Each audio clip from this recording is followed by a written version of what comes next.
Hello students. कैसे हो आप सब लोग? मेरे ख्याल से सब अच्छे होंगे। ठीक है। तो देखो, कल हमने नंबर सिस्टम के बारे में पढ़ा था, बेसिक नंबर्स के बारे में पढ़ा था कि नंबर्स कैसी होती है, किस तरह से उनके अलग अलग टाइप्स पढ़े थे नंबर्स के। रेशनल नंबर कौन सी होती है, इरेशनल कौन सी होती है, उनका डेसिमल एक्सपेंशन कैसा होता है और रेशनलाइज कैसे करते हैं। कुछ आइडेंटिटीज पढ़ी थी जो रूट से रिलेटेड थी। ठीक है। अब देखो, अब आगे अपन थोड़ा सा और आगे बढ़ते हुए हम चीज़ें पढ़ेंगे, जैसे यूक्लिड डिवीजन लेमा, इसके बारे में हम पढ़ेंगे। ठीक है। उस पर बेस डिविजिबिलिटी के बारे में पढ़ेंगे कि कोई भी नंबर है वो 2 से डिविजिबल कब होता है, 3 से, 4 से, 5 से। इनकी कुछ कंडीशंस के बारे में हम पढ़ेंगे जो कि आपको बहुत हेल्प करेगी क्वेश्चंस करने में। ठीक है। तो यहाँ पे पहले अपन यूक्लिड डिवीजन लेमा के बारे में पढ़ेंगे और उस पे के बाद थोड़ा सा डिविजिबिलिटी की कंडीशंस देख लेंगे और उसके बाद 2024 में एक जो क्वेश्चन आया हुआ है उसके बारे में हम बातें करेंगे। ठीक है। मेरे ख्याल से वॉइस वगैरह सब सही होंगी। हाँ, चलिए अब देखो, अगर वॉइस वगैरह सब सही है तो हम बात करते हैं आगे।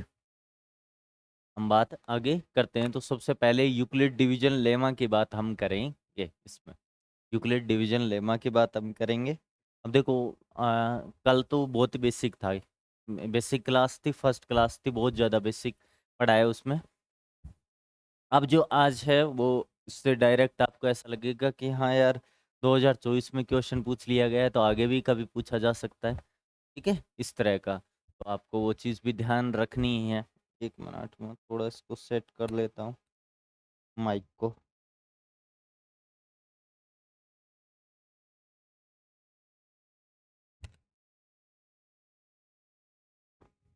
चल, माइक को सेट कर लिया। हाँ, अब एक मिनट में दोबारा चेक करता हूँ कि वॉइस वगैरह सही है या नहीं है। ठीक है, चलो, वॉइस वगैरह सही है। अब यहाँ पे एक बात करते हैं सबसे पहले यूक्लिड डिवीजन लेमा की। बहुत ही आसान चीज़ है, पर फिर भी क्या होता है कि आसान होते हुए भी अगर हमें नहीं पता, अगर हमने प्रैक्टिस नहीं की तो वो राइट टाइम पे क्लिक नहीं करती है हमारी चीज़ें। चीज़ें सारी आसान है, अगर वन वन करके सब चीज़ों को अगर टाइम देते हुए पढ़ोगे तो बहुत आसान चीज़ है। पर अगर नहीं पढ़ोगे, थोड़ी आलस करोगे तो परेशान होंगे फिर। ठीक है, तो हम बात करते हैं यूक्लिड्स डिवीजन लेमा की। Euclid's division lemma, Euclid's division lemma की हम बात करते हैं यहाँ पे। होती क्या है यूक्लिड डिवीजन लेमा, वो डेफिनेशन पहले लिख लेते हैं। तो given positive integers, positive integers a and b, a and b, a and b, there exist, there exits, there exist, exist, sorry, exist, there exist unique integers, unique integers q and r such that, q and r such that a is equal to pq plus r। ये आपने पहले भी शायद कभी पढ़ रखी होगी, देख रखी होगी। तो ये चीज़ है a is equal to p q plus r. और वेर जो r की जो वैल्यू है वो कहाँ से, 0 से लेके r की वैल्यू कहाँ तक लाई करेगी, बी तक लाई करेगी। ठीक है, बी की इक्वल नहीं होगी, इक्वल नहीं होती अभी कभी भी। ये है क्या एक्चुअल में, कि आपको ए और बी क्या है, ए और बी क्या दे रखे हैं, दो इंटीजर है, पॉजिटिव इंटीजर्स हैं। ठीक है, ए और बी हमेशा क्या होंगे, पॉजिटिव इंटीजर्स होंगे आपके लिए। ठीक है, और क्यू और आर सच दैट, क्यू और आर क्या होंगे, इस प्रकार से होंगे, दो इंटीजर्स। आर के लिए रिस्ट्रिक्शन है कि वो पॉजिटिव होगा, सॉरी, नॉन नेगेटिव इंटीजर होगा, जीरो हो सकता है यार, जीरो या जीरो से बड़ा होगा। देखो इसको एग्जाम्पल से समझो पहले। इसका अगर एग्जाम्पल हम देखें तो आप अगर इसको एग्जाम्पल से समझते हो तो बहुत आसान काम है। एग्जाम्पल से कैसे? जैसे अगर एक तो ले लिया हमने 12 और एक ले लिया 5, 12,5, ए इज इक्वल टू 12 ले लिया, ऐसे लिखूँ मैं इसको तो ज़्यादा आपके लिए आसान होगा कि ए इज इक्वल टू 12 ले लिया, बी इज इक्वल टू मैंने ले लिया 5। अब आपको इस फॉर्म में लिखना है तो कुछ नहीं करना, ए को क्या करना है 12 से, फिर ए 12 को अगर मैं 5 से डिवाइड करता हूँ तो क्या बनता है, देखो 10,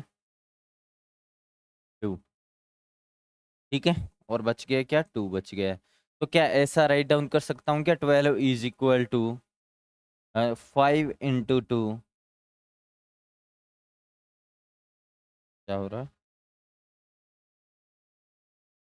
5 × 2, 12 इज इक्वल टू 5 × 2 +2, 5 × 2 +2, ऐसा राइट डाउन किया जा सकता है आराम से।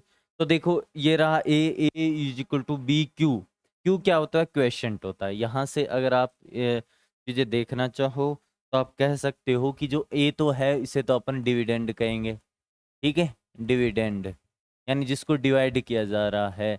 बी को क्या कहेंगे अपन, डिवाइजर कहेंगे, ऐसे कहा जा सकता है, डिवाइजर।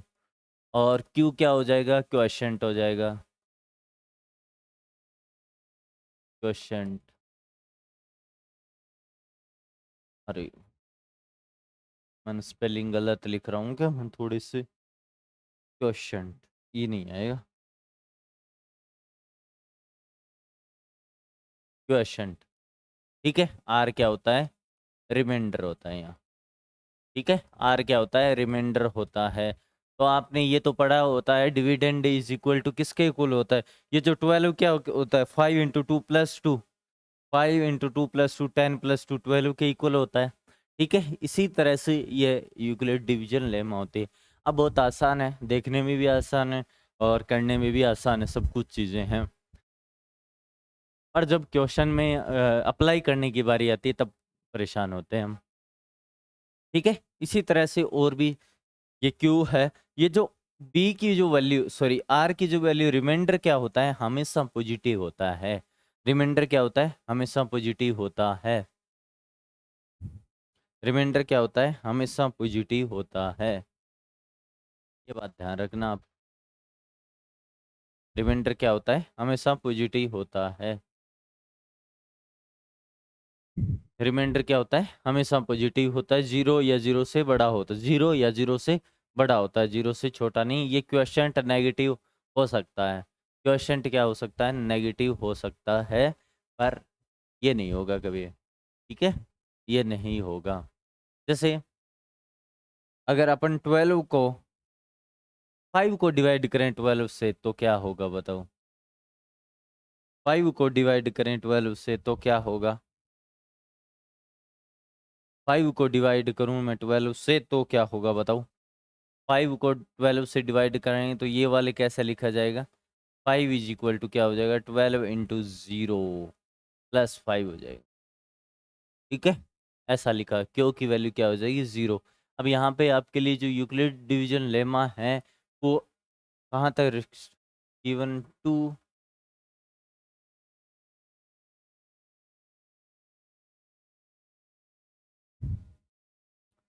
ठीक है, ये गिवन पॉजिटिव इंटीजर, ये इन्होंने खुद ही हटा दिया है, given integer a and b. वैसे देखो अगर हायर एजुकेशन में बात करें इसकी, यूक्लिड डिवीजन लेमा नहीं, वहाँ पे अलग थोड़ा सा इसका नेक्स्ट लेवल चलता है कि पॉजिटिव नहीं, इसको इंटीजर ही कह देते हैं एक को, ठीक है, तो भी काम चल जाता है वहाँ पे। तो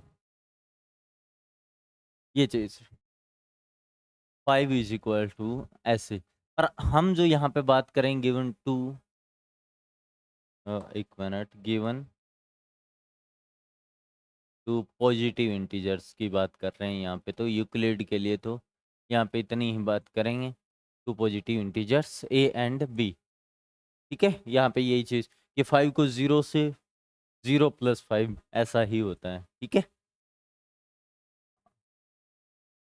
ये चीज़ है। ये क्वेश्चन भी नहीं, यहाँ पे देखो अगर थोड़ी से अलग बात करें तो ए नेगेटिव हो सकता है यहाँ पे, ठीक है, बी नेगेटिव नहीं होता, बी हमेशा क्या रहता है, पॉजिटिव रहता है, ये चीज़ होती है इसमें। पर यहाँ पे क्या होता है कि अभी जो छोटी की क्लासेस की बुक है जिसकी एनसीईआरटी वगैरह में यही चीज़ यूक्लिड्स की दे रखी होती है कि यूक्लिड डिवीजन लेमा जो होती है वो क्या उसमें क्या है, ए और बी दोनों को ही पॉजिटिव ले लिया जाता है, ठीक है, क्योंकि रियल लाइफ एग्जांपल्स में इनको, ठीक है, तो थोड़ा हम ये ए और बी दोनों को ही पॉजिटिव लेके चल रहे हैं, बाकायदा ए को नेगेटिव हम ले सकते हैं, ठीक है ना, ए को नेगेटिव ले सकते हैं। चलो वो चीज़ हम नहीं बात करते इसमें।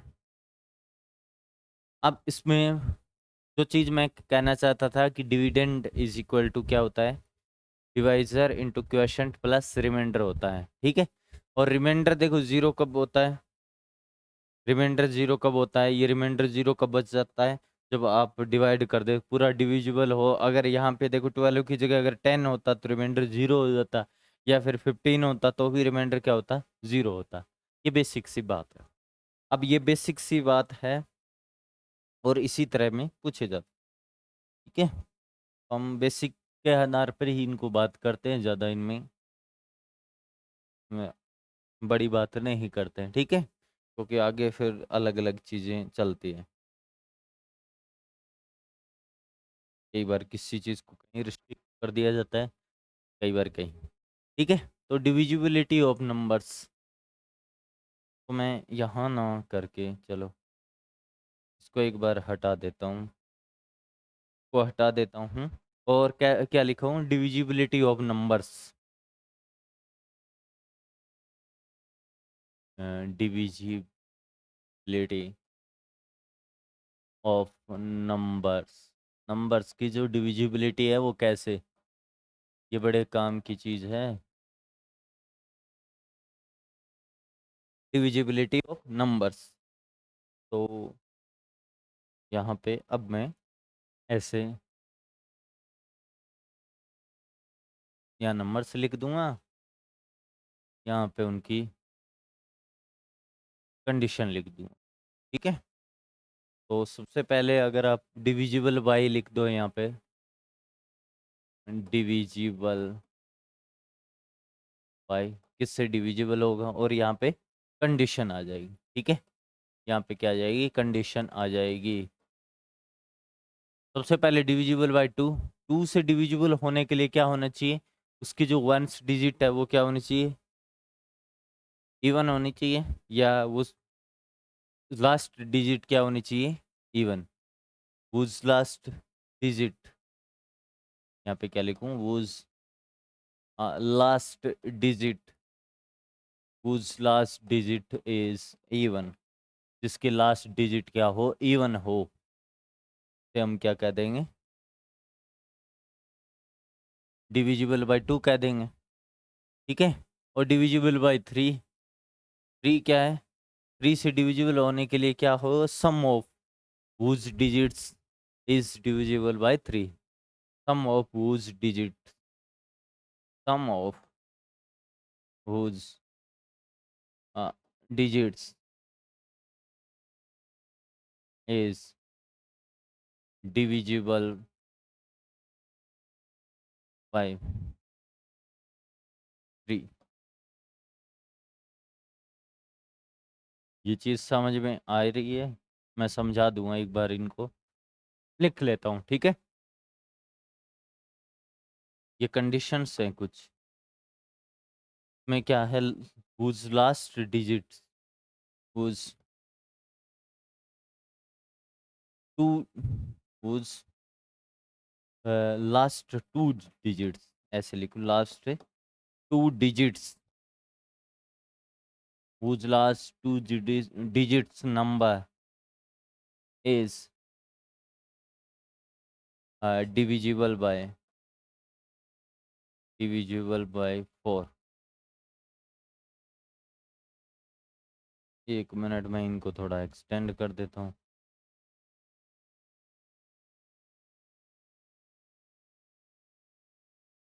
ठीक है, तो भी कहीं कोई दिक्कत थोड़ी आएगी, नहीं आएगी मेरे ख्याल से।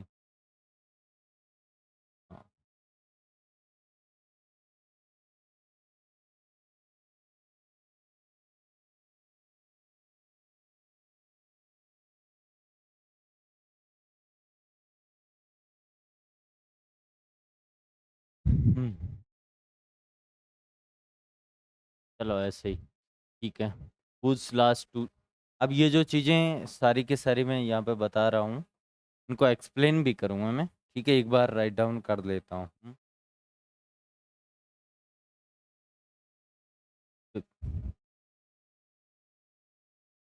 whose once last digit was a last digit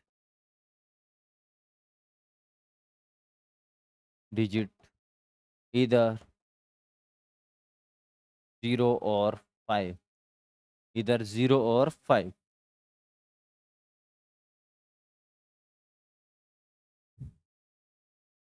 6, which is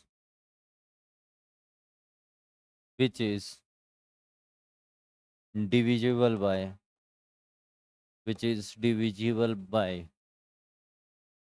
both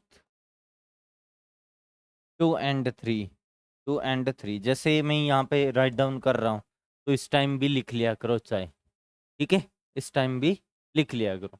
अब एक बार जैसे ये राइट डाउन की जा रही है तो आप भी साथ साथ लिख लिया करो, ठीक है। और जो चीज़ बच जाए जिस टाइम मैं समझाऊँ उस टाइम आप देख लिया करो। 1 मिनट में सारी चीज़ें एक बार लिख लेता हूँ, फिर आपको अच्छे से समझाता हूँ।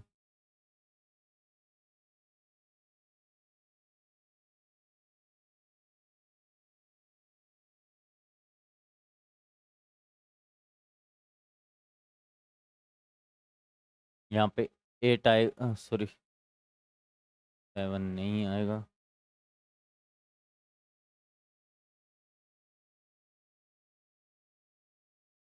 हाँ, 8 के बारे में was sum of, yeah, was last 3 digits, whose last 3 digits number is divisible by, is divisible by 8। वैसे तो आपको ये चीज़ें समझ में आ रही होगी, फिर भी देखने पे भी पता चल रहा है, और एक्सप्लेन किया जाएगा, कोई दिक्कत नहीं। 9,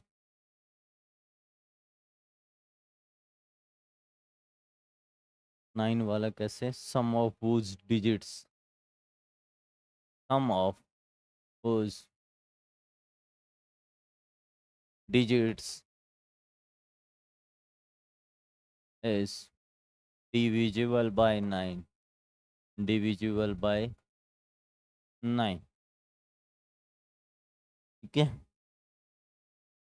एक और लिख लो बस, इसके बाद कहीं कोई दिक्कत नहीं। इतनी चीज़ें काम के है आपके। ये सारी की सारी चीज़ें क्यों लिखवाई जा रही है, इसका भी रीज़न देखो। हाँ चलो, इसको 25 को तो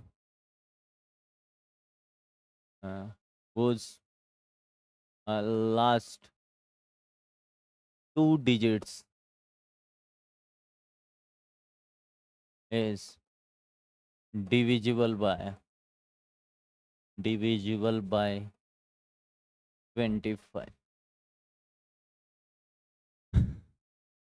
1 मिनट, अब मैं वापस आता हूँ इस पे।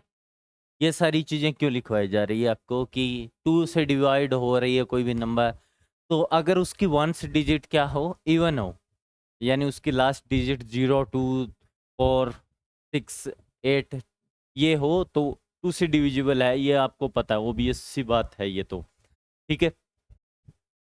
अब देखो कोई भी नंबर है, बड़ी नंबर, उसको 2 से डिविजिबल होने के लिए क्या कंडीशन, 3 से डिविजिबल होने के लिए क्या कंडीशन होती है कि उसके डिजिट्स का सम क्या होना चाहिए, डिजिट्स का सम 3 से डिविजिबल होना चाहिए। कोई भी नंबर है कितनी बड़ी है, उसको 3 से डिवाइड करके नहीं देखेंगे, हम ये देख लेंगे कि उसका सम क्या है, डिजिट्स का सब का सम करके वो जो नंबर आ रही है वो 3 से डिविजिबल है या नहीं। एक पूरी नंबर को डिवाइड करना और एक डिजिट्स का सम करके 3 से डिवाइड करना, तो वो डिजिट्स का सम करके 3 से डिवाइड करना ईजी रहता है, तो इसलिए ये सारी चीज़ें हैं।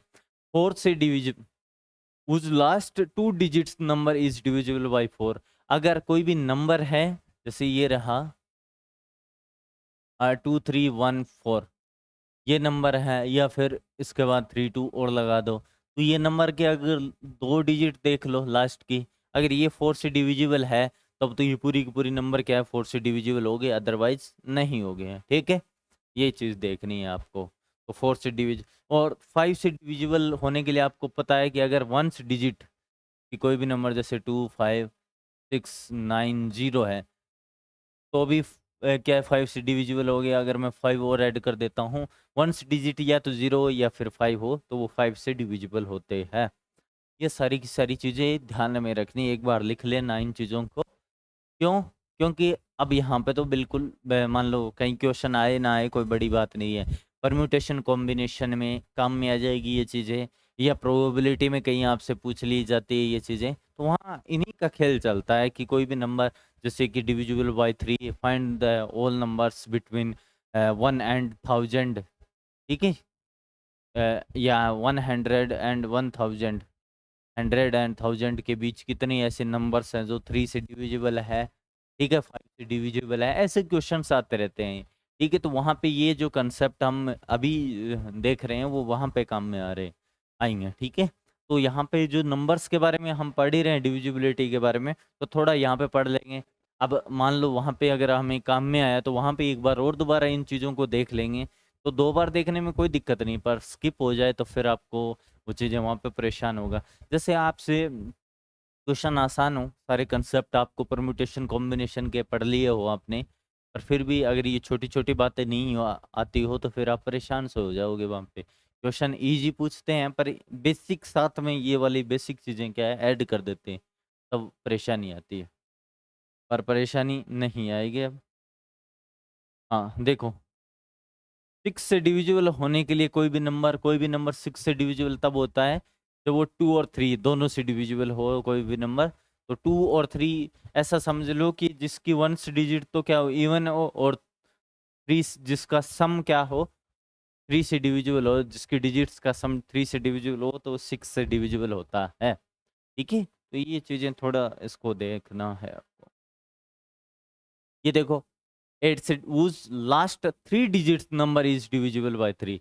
अगर 4 से डिविजिबल देखना है कि कोई भी नंबर 4 से डिविजिबल है या नहीं, तो 2 डिजिट्स देख लो लास्ट की, वो 4 से डिवाइड हो रही है या नहीं। इसमें क्या करना है, आपको लास्ट की 3 डिजिट देखनी है कि वो 8 से डिवाइड हो रही है या नहीं हो रही। ठीक है, 8 से डिवाइड हो रही है या नहीं हो रही, तो फिर वो डिविजिबल। जैसे आप कोई भी नंबर ले लो, जैसे 5 6 7, और मैं कुछ ऐसा नंबर लेता हूँ जो 120 ऐसा कुछ ले लिया लास्ट में। तो आपको पता है कि ये वाली जो नंबर है 120 लास्ट की, क्योंकि ये वाली नंबर ये क्या है, 8 से डिविजिबल है, तो इसका मतलब ये पूरी की पूरी नंबर क्या है, इससे 8 से डिविजिबल है, तो डिविजिबल बाई 8। इससे डिविजिबल है, ये 8 से डिविजिबल है, तो क्या हो जाएगा, डिविजिबल बाई 8 हो जाएगा। क्या हो जाएगा, डिविजिबल बाई 8 हो जाएगा। ऐसे ऐसे ही जैसे 3 के लिए होता है, वैसे ही sum of whose digits is divisible by 9। अगर कोई भी नंबर 9 से डिविजिबल है या नहीं ये चेक करना है, तो उसके डिजिट्स का सम करो और 9 से डिवाइड करके देखो कि हो रहा है या नहीं। जैसे देखो, कोई भी नंबर है, ये वाली नंबर है, तो 5 6 7 1 2 0, क्या ये 9 से डिविजिबल है या नहीं, तो मैं 9 से पूरा डिवाइड करके नहीं देखूंगा, क्या कर लूँगा, 5 प्लस 6 ऐसे करके, 5 plus 6 plus 7 plus 1 plus 2 plus 0, कितना हुआ बताओ, 11 प्लस 7 18, 18 प्लस 3 क्या 21, क्या 21 9 से डिविजिबल है क्या, नहीं है, तो ये नंबर भी 9 से डिविजिबल नहीं है, ये नंबर भी 9 से डिविजिबल नहीं है। अगर मैं यहाँ पे 6 और ऐड कर देता हूँ इसमें, तो यहाँ पे 6 ऐड हो जाएगा, यहाँ पे 6 ऐड हो जाएगा, देखो, तो ये 27। अब ये नंबर जो है जितने भी नंबर है ये 9 से क्या है, डिविजिबल है, क्या है, डिविजिबल बाई 9। क्या हो जाएगी, डिविजिबल बाई 9। 9 से क्या होगी ये, डिविजिबल बाई 9। 9 से ये डिविजिबल होगी, ठीक है। और इसका 25 का was last 2 digits is divisible by 25। अगर कोई भी नंबर है तो अगर उसके लास्ट में, अगर लास्ट में कोई भी नंबर है 5 6 7 8 और फिर 50, अब देखो 2 डिजिट देख लो लास्ट की, ये 25 से डिविजिबल है ना। तो लास्ट 2 डिजिट कैसी होंगी, या तो 25 आएगा, ठीक है, या फिर 50 आएगा, या फिर 75 आएगा, या फिर 20 आएंगे ऐसे, ठीक है। वही नंबर क्या होगी 25 से डिविजिबल होगी, वही नंबर क्या होगी 25 से क्या होगी डिविजिबल होगी, ठीक है। ये सारी चीज,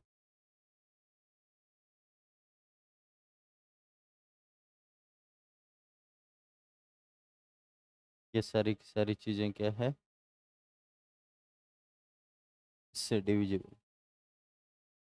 अब इसके बाद देखो आगे, ये तो जो नॉर्मल बातें हुई उससे, ये बहुत आसान चीज़ें हैं, बहुत ही आसान है, पर क्वेश्चंस में आती है तो परेशान करती है।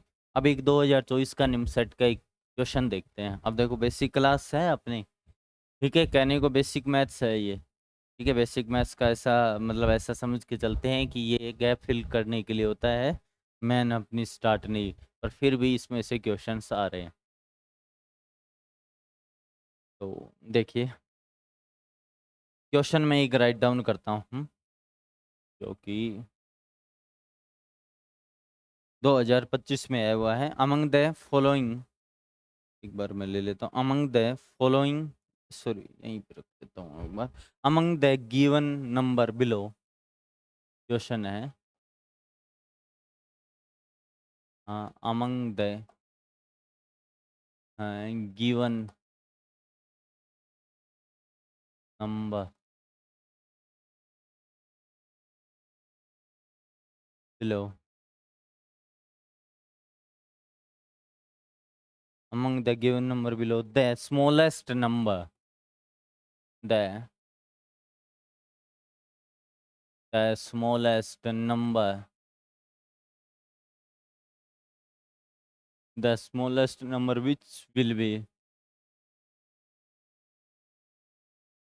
which will be divided by, which will be divided by 9 10 15 20,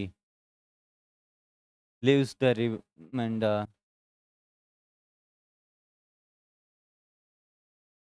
leave the remainders,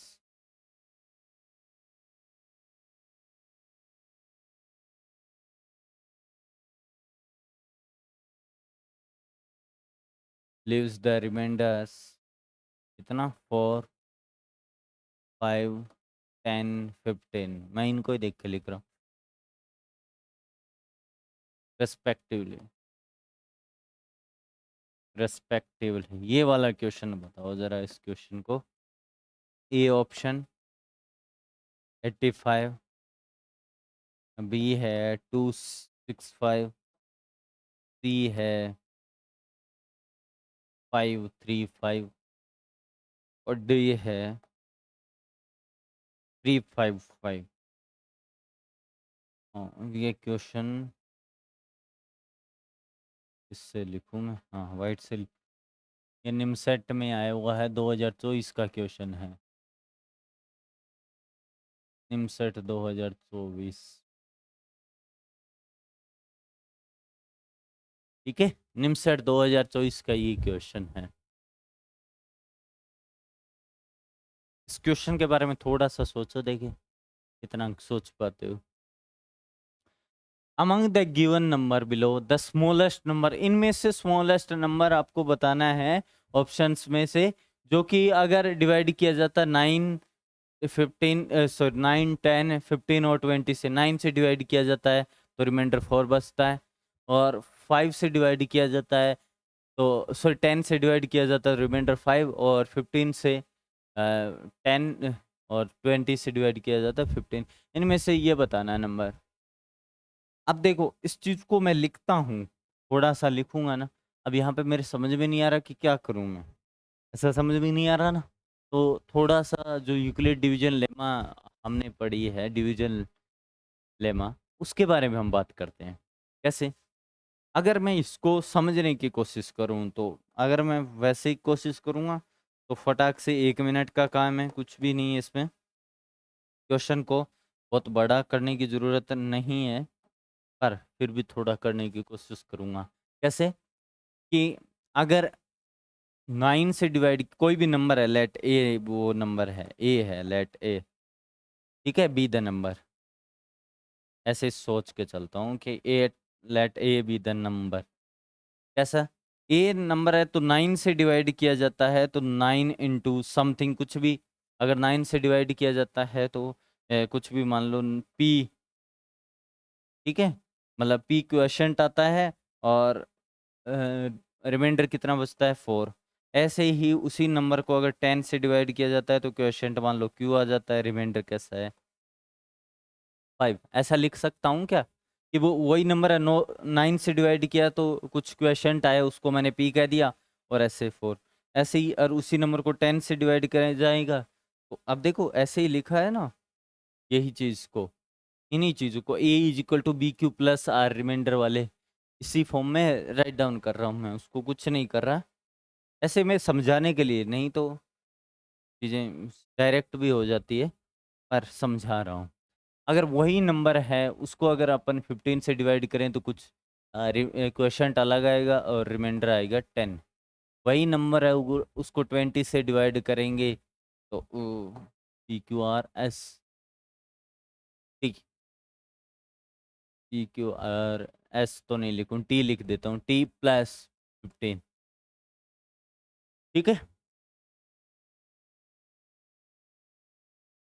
अब देखो यही चीज़ है, ए वो ए इनमें से स्मॉलेस्ट नंबर ढूंढना है, वो नंबर जो 9 से डिवाइड करें तो उसमें क्वेश्चन क्या है 4 आए, और 10 से डिवाइड करें तो 5, और 15 से डिवाइड करें तो 10, और 20 से डिवाइड करें तो 15 आए, तो वो नंबर अपने को देखना है। पर एक चीज़ इसमें पैटर्न देखो इस क्वेश्चन में, अगर हमने कहा अगर इसमें मैं 5 ऐड कर दूं, यहाँ पे देखो इस तरफ 5 ऐड करते ही ये क्या बन जाएगा, 9 बन जाएगा, क्या नहीं, 9p प्लस 9। तो रिमाइंडर अगर 9 के इक्वल हो जाता है तो ये क्या होगा, डायरेक्ट डिविजिबल होगा कि नहीं होगा। जैसे देखो 12 है, 12 को मैंने डिवाइड किया किससे, 5 से, तो क्या बचा, बचा क्या, जैसे 10, यहाँ पे 2 आ गया, यहाँ पे बच गया 2, ऐसा ही तो हुआ। अगर इसी को मैंने ऐसे लिखा कि 2, सॉरी, थोड़ा समझने की कोशिश करें, 12 is equal to 5 into 2 plus 2 लिख दिया। अगर मैं इसमें 3 ऐड कर देता हूँ, इसमें देखो मैं 3 ऐड कर देता हूँ, 3 ऐड करते ही क्या हो जाएगा, 15 के इक्वल हो जाएगा कि नहीं हो जाएगा, तो 15 हो जाएगा, ठीक है। 15 क्या हो जाएगा, डायरेक्ट किससे 5 से डिविजिबल हो जाएगा कि नहीं हो जाएगा। तो इसी में अगर मैं 15 5 ऐड कर देता हूँ, ठीक है, तो a प्लस 5 दोनों साइड 5 ऐड होगा, तो अगर a में अगर मैं 5 ऐड कर देता हूँ, a इसके इक्वल है, तो क्या हो जाएगी, ये 9 से डिविजिबल हो जाएगा कि नहीं हो जाएगा। क्योंकि ये जो देखो इसमें कुछ ऐसा है कि ये 5 इंटू 2 प्लस 5 हो जाएगा, ठीक है, जो ये डिवाइजर के इक्वल अगर रिमाइंडर आ जाए तो फिर क्या हो जाता है, दोबारा डिवाइड करना पड़ता है।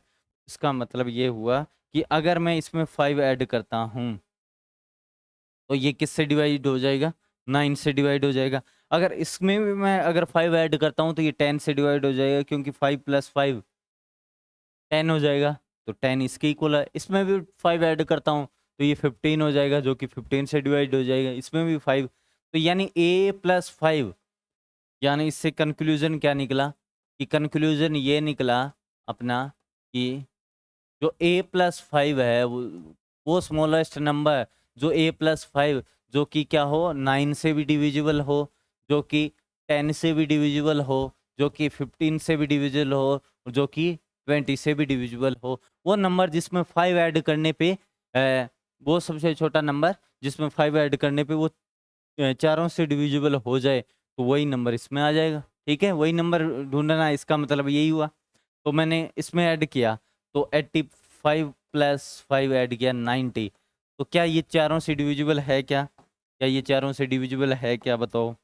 85 प्लस 5 90, क्या ये 9 से है या 10 से, 15 से है, पर 20 से नहीं है।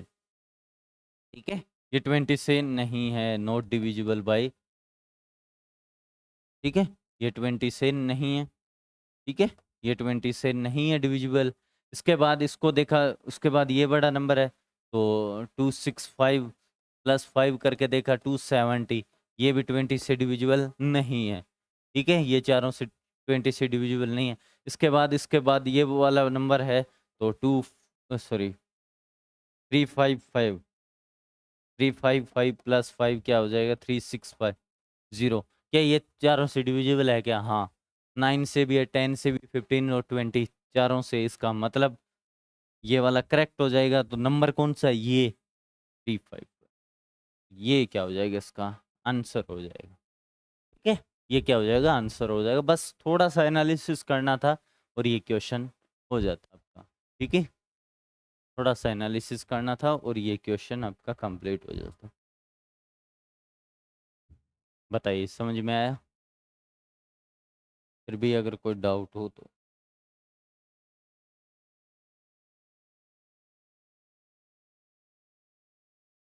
हाँ, चलो एक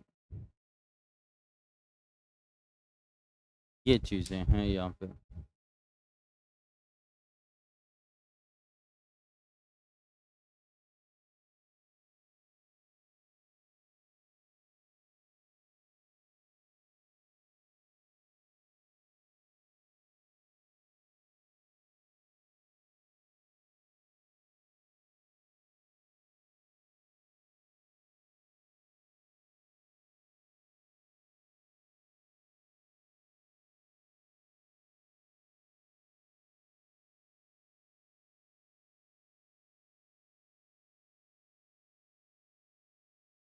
अब देखो, इसके बाद आगे आगे हम बात करते हैं फंडामेंटल थ्योरम ऑफ अरिथमेटिक।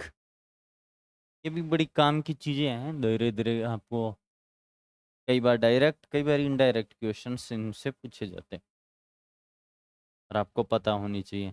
ये इनमें से कुछ सिमिलरिटीज चीज़ें हम उसमें भी पढ़ेंगे, रीजनिंग में भी पढ़ेंगे, पर यहाँ पे इतना इंट्रोडक्शन दिया जाएगा जितना कि आपको मैथ्स में आगे काम में है, वो बेसिक।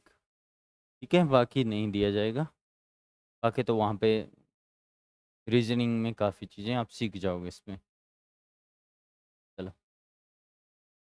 तो यहाँ पे फंडामेंटल थ्योरम ऑफ अरिथमेटिक की बात करते हैं। Fundamental theorem of arithmetic.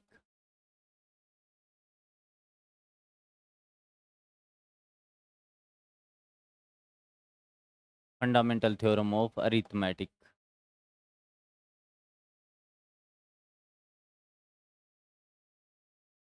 Fundamental theorem of arithmetic क्या कहते हैं, वो चीज़ देखो। Every composite number, every every composite number, every composite number can be expressed या factorized, can be expressed as product of product of prime product of prime product of primes, and this factorization and this factorization and this factorization is unique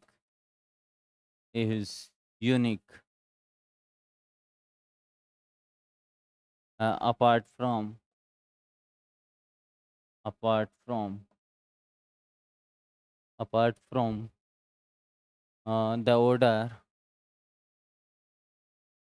the order in which the order in which primes occur, in which the prime factor occurs.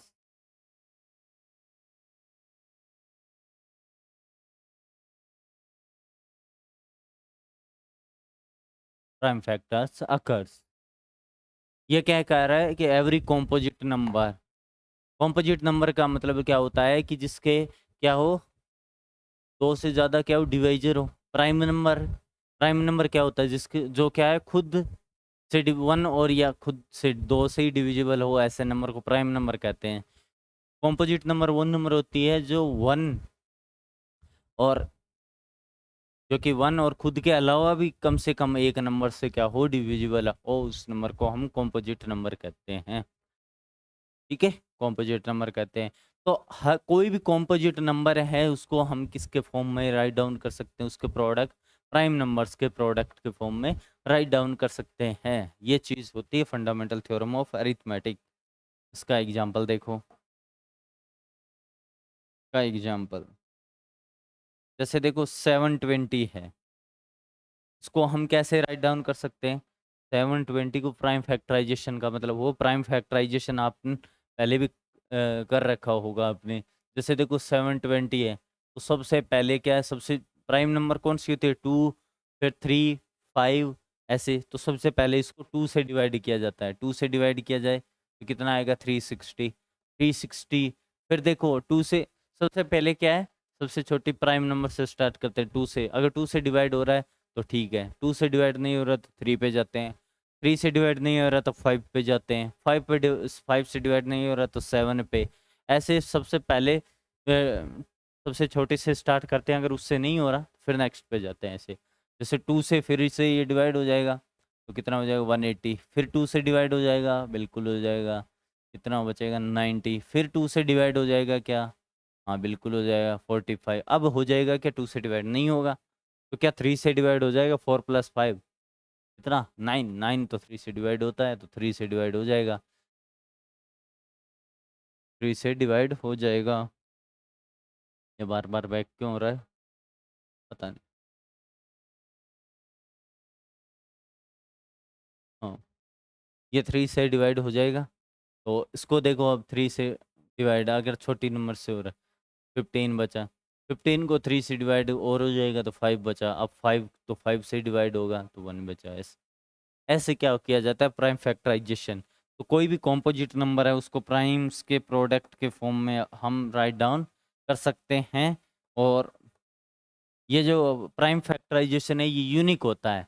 ठीक है, unique होता है, फिर भी apart from the order in which the prime factor का, ये unique होता है। वो बात अलग है कि जैसे आपने इस ऑर्डर में लिख दिया, ठीक है, और आपने ऐसे लिख दिया, मैं इस 3 को उठा के यहाँ लिख दूँ, 2 को यहाँ लिख दूँ, तो प्रोडक्ट में कोई फर्क थोड़ी पड़ता है, कोई फर्क नहीं पड़ रहा। ठीक है, यही बात कह रही है कि इसका जो प्राइम फैक्टराइजेशन है वो यूनिक होता है। ठीक है, कोई भी कॉम्पोजिट नंबर है उसको प्राइम्स के प्रोडक्ट में लिख सकते हैं और उसका जो प्राइम फैक्टराइजेशन है वो यूनिक होता है। ठीक है, ऐसे ही कोई भी नंबर ले लो आप, उसका क्या कर सकते हो, प्राइम फैक्टराइजेशन इस तरह से कर सकते हो। बाकी ये चीज़ें आपको आती है, मेरे को पता है ये, तो मैं इसमें टाइम ख़राब नहीं करता। चलो कोई भी नंबर आप लेके देख सकते। इसके बाद ये तो फंडामेंटल थ्योरम ऑफ अरिथमेटिक हो गई। उसके बाद है हाईएस्ट कॉम HCF या GCD वो जिसको बोलते हैं हम, वो चीज़, और LCM। थोड़ी सी इनकी बात कर लेते हैं, फिर आपका जो नंबर सिस्टम है वो कंप्लीट यहीं करते हैं। ठीक है, HCF की बात हम करते हैं।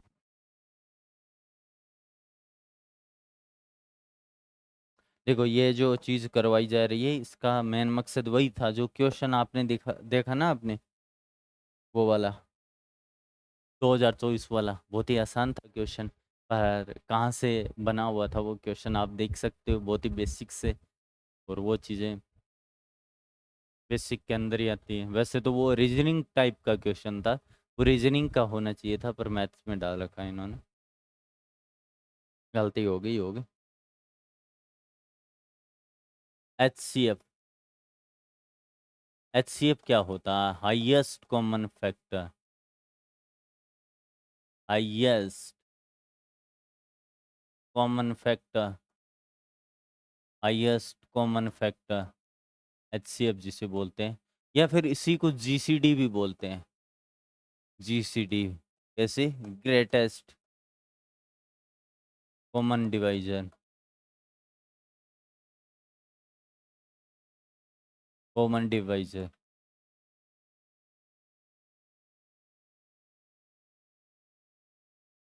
ग्रेटेस्ट कॉमन डिवाइजर, एक ही बात होती है। इसको हटा ही दो, हाँ, एचसीएफ कह दो या जीसीडी कह दो, ठीक है ना। एचसीएफ कह दो, हाईएस्ट कॉमन डिवाइजर, नाम से ही पता। हाईएस्ट मतलब सबसे बड़ा, कॉमन और फैक्टर, तो दोनों में सबसे बड़ा। कॉमन का मतलब क्या हुआ? कॉमन के लिए दो या दो से अधिक तो चाहिए होंगे, ठीक है। तो हाईएस्ट सबसे बड़ा फैक्टर, सबसे बड़ा फैक्टर जो कि कॉमन हो, यही चीज़, दो नंबर तो चाहिए होगी। तो पहले मैं इसकी थोड़ी सी डेफिनेशन लिख दूँ। एच सी अब two positive integers a and b, H C F of two positive, H C F of two positive integers a and b, a and b is the largest positive, is the largest, is the largest positive integer that divides both a and b, जो कि a और b दोनों को क्या करे? Divide करे। यानी HCF क्या होता है? दो पॉजिटिव इंटीजर का वो नंबर, वो सबसे बड़ी नंबर जो दोनों को डिवाइड करे, तो हम एचसीएफ कहते हैं। जीसीडी भी वही होता है, ग्रेटेस्ट कॉमन डिवाइजर।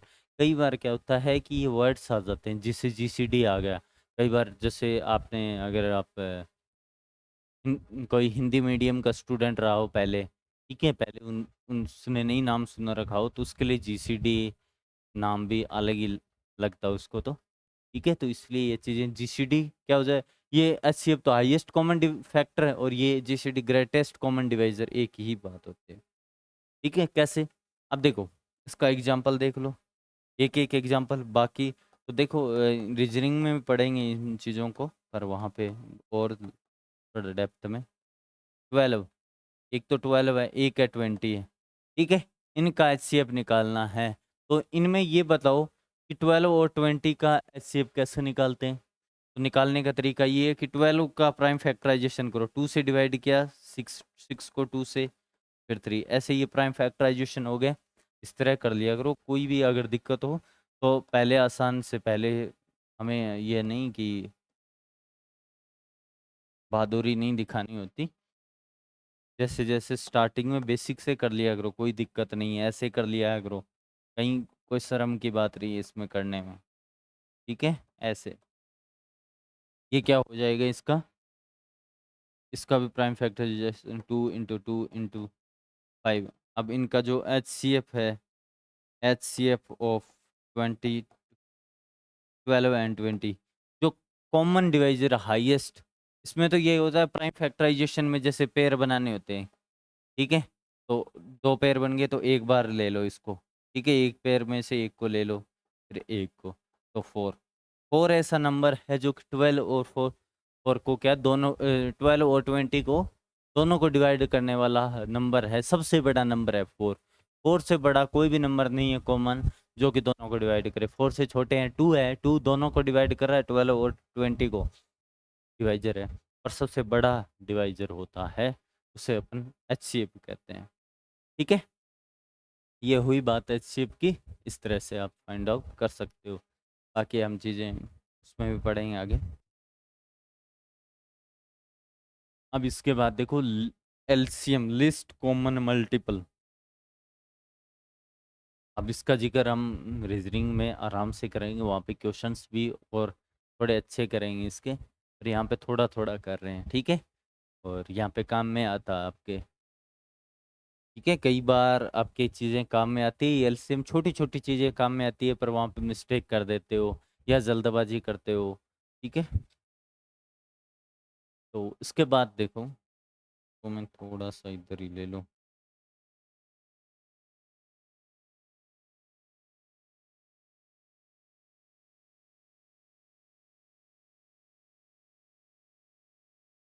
एलसीएम की बात करता हूँ मैं। LCM, list common multiple. List मतलब सबसे छोटा, कॉमन और मल्टीपल। मल्टीपल क्या होता है? जो कि टेबल में आए, ठीक है। जो टेबल में आते हैं किसी भी नंबर के, वो क्या होते हैं? उसके मल्टीपल होते हैं। डिवाइजर कौन से होते हैं? डिवाइजर और फैक्टर एक ही बात होती है, मल्टीपल अलग होता है, ठीक है। मल्टीपल अलग होता है। तो लिस्ट कॉमन मल्टीपल।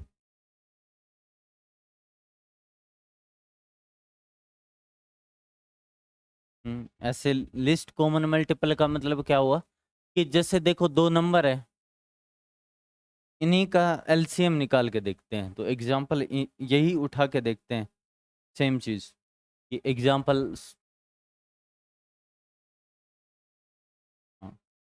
एग्जाम्पल यहाँ से ये चीज देखते हैं कि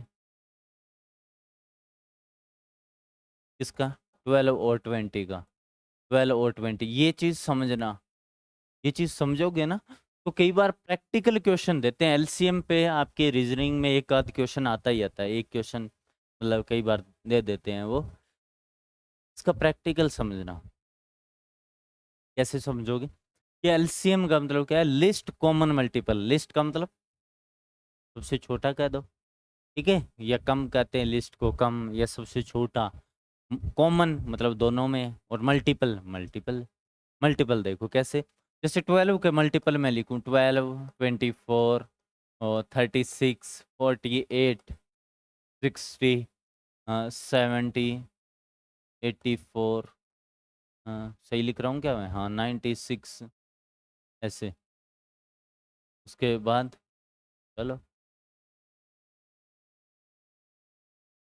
हाँ, चलो 1 मिनट में पूरा ही टेबल लिखता हूँ, चीज़ें आपको समझ में क्लियर हो। बहुत ही छोटी चीज़ है, पर क्वेश्चन में जब भी आती है तो सोच नहीं पाते हैं, हमारा दिमाग ऐसे ही काम करता है, पता नहीं कैसे। 60, ऐसे मैंने पूरी टेबल लिखी है आपको समझाने के लिए सिर्फ। 120 यहाँ तक। अब मैं 20 की टेबल, 20, 40, 60, 80 और 100, 120 और 140, इतने तक ही लिखता हूँ, आगे एंड सो ऑन, ठीक है। इस तरह से अब देखो, दोनों का एलसीएम क्या? लिस्ट मतलब सबसे, और कॉमन मल्टीपल। कॉमन मल्टीपल क्या है इनमें? देखो इनमें, ये तो 12 के मल्टीपल है, ये 20 के मल्टीपल है, इनमें कॉमन मल्टीपल कौन से हैं? कॉमन मल्टीपल बताओ। एक तो ये रहा, सॉरी, ये रहा 60, और ये रहा 120, दोनों में कॉमन मल्टीपल। तो लिस्ट, अब 60 और 120 में सबसे छोटा कौन? 60। तो इनका क्या हो जाएगा? एलसीएम। एलसीएम क्या हो जाएगा? 12 और 20 का 60। पर आप ऐसा थोड़ी करोगे एग्जाम में। अब ये वाला ये क्यों समझाया मैंने, ये क्यों? अब ऐसा होता है कई बार कि क्वेश्चन आपसे किस तरह से पूछे जाते हैं, थोड़ा रीजनिंग का भी हम ही पढ़ेंगे, तो उसका भी बता ही देते हैं साथ साथ थोड़ा सा। और कई बार क्वेश्चन इसमें मैथमेटिक्स में वो डाल दे तो क्या करोगे फिर भी तो करना ही पड़ेगा। हाँ, रीजनिंग भी तो एक तरह से मैथ्स का ही पार्ट, मैथ ही है। देखो, इसमें ये कहा जाता है कि एक ऐसा राउंड है, ठीक है, सॉरी, एक ग्राउंड है, और इसमें दो फ्रेंड है। जैसे एक का नाम अमित ले लो, एक अमित है, और एक का नाम कोई भी और ले लो यार, अच्छा नाम नहीं याद आ रहा है मेरे। एक मनीष है, ठीक है, एक अमित है, एक है मनीष। एक अमित और एक मनीष, दोस्त। वो क्या कर रहे हैं, चक्कर लगा रहे हैं, ठीक है। इस ग्राउंड के लिए क्या रनिंग कर रहे हैं, ठीक है, एक गोल ग्राउंड है तो रनिंग कर रहे हैं, ठीक है। मनीष तो क्या, अमित तो क्या करता है कि एक चक्कर, अमित क्या करता है, ये एक चक्कर पूरा करने में कितने टाइम लगा देता है, 12 मिनट में एक चक्कर पूरा कर लेता है, ठीक है। और जो मनीष है, वो मनीष क्या करता है, मनीष 20 मिनट में एक चक्कर करता है, ये धीरे दौड़ता है मेरी तरह, ठीक है, धीरे धीरे। हाँ, इस तरह से करते हैं वो। तो आपसे पूछे जाएगा कि कितनी मिनट बाद या कितने चक्कर बाद, ऐसा पूछ ले, कितने चक्कर बाद तो नहीं पूछे, कितनी मिनट बाद वो दोनों वापस यहाँ से अगर इस पॉइंट से दौड़ना स्टार्ट करते हैं, अगर इस पॉइंट से दौड़ना स्टार्ट करते हैं तो वापस दोनों इस स्टार्टिंग पॉइंट पे कितनी मिनट बाद मिलेंगे, तो कितनी बाद मिलेंगे, वो चीज़ एलसीएम ही बताएगा, 60 मिनट बाद मिलेंगे। क्यों? क्योंकि एक चक्कर यहाँ एक मल्टीपल हो गया, फिर दूसरा मल्टीपल हो गया, तीसरा मल्टीपल हो गया, ऐसे जो 12 के मल्टीपल 60 और ये वाले दोनों कॉमन होंगे तब मिलेंगे। या फिर दूसरा फिर चक्कर 120 और 12, ये वाले क्वेश्चन रीजनिंग में पूछे जाते हैं आराम से एलसीएम पे। पर यहाँ पे एलसीएम हमारे क्या काम में आएगा, एलसीएम कैसे फाइंड आउट करते हैं वो चीज़ देखो, ये तो है आपको समझाने का मीनिंग, और फाइंड कैसे किया जाता है वो चीज़ हम देखते हैं, वो चीज़ देखना जरूरी है कि कैसे फाइंड आउट कैसे किया जाता है। तो सबसे अच्छा तरीका क्या है एलसीएम फाइंड आउट करने का, एलसीएम फाइंड आउट करने का सबसे अच्छा तरीका है कि 12 और 20 को एक साथ ले लो, 12, 20। सबसे पहले देखो दोनों में से कोई भी एक डिवाइड हो रहा हो, किससे डिवाइड हो गए, सबसे पहले 2 से डिवाइड करो, 2 से ये डिवाइड हो या ना हो कोई फर्क नहीं, दोनों ही हो रहे हैं डिवाइड, 6, 2 से इसको डिवाइड किया 10, फिर 2 से और डिवाइड हो रहा है क्या, कम एक भी डिवाइड हो रहा तो करेंगे हम 3 और 5। अब बताओ किससे होंगे, अब ना तो 2 से होंगे, अब 3 से होंगे, 3 से ये तो डिवाइड हो जाएगा 1 बन जाएगा, पर ये बच गया, इसको ऐसा क्या ऐसा, इसको फिर 5 से डिवाइड कर दो, ठीक है। तो इनका जो एलसीएम है वो कैसे आ जाएगा, इनका प्रोडक्ट आ जाएगा 2 × 2 3 × 5 4 × 3 12 × 5 60, आ गया समझ। इससे हम क्या करते हैं, यह एलसीएम और उसका है, ठीक है। तो एलसीएम पे जो बहुत आसान क्वेश्चन पूछते हैं, ठीक है, रीजनिंग में तो कई बार बहुत आसान क्वेश्चन होता है कि आप सीधा डायरेक्ट कर सकते हो देख के ही, तो नज़रों से कर सकते हो, है ना, कई बार कहते हैं नज़रों से घायल करते हैं, वही बात, ये चीज़ है, ये वाली बात है इसमें।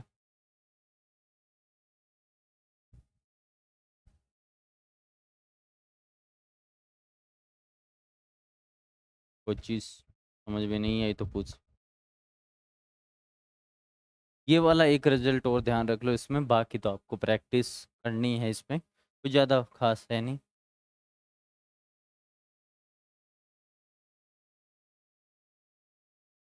तो for any two positive integer, for any two positive, for any two positive integer a and b, HCF of A comma B into LCM of A comma B is equal to A cross B, यानी दो numbers का product और उनके HCF और LCM का product हमेशा equal होता है। जैसे देखो, देख सकते हो आप, क्या हो गया इसके, हाँ।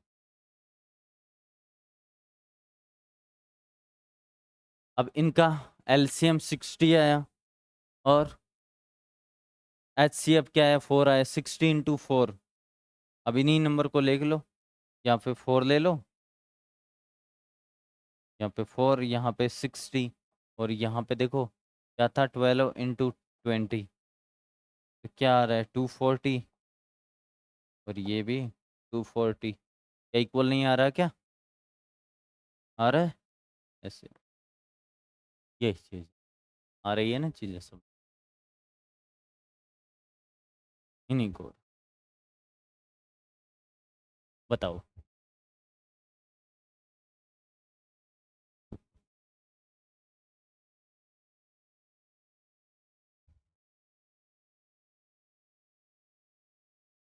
ये चीज़ें समझ में आ रही है आपके? चलो 1 मिनट, कोई चीज़ समझ में नहीं आई तो एक बार इसको देख लो दोबारा, 1 मिनट।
देखो ये हुआ नंबर सिस्टम का कंप्लीट।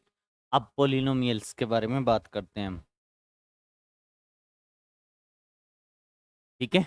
पोलिनोमियल्स के बारे में बात करते हैं, तो एक बार माइक ऐड किया है तो ठीक है, पोलिनोमियल्स के बारे में बात करते हैं।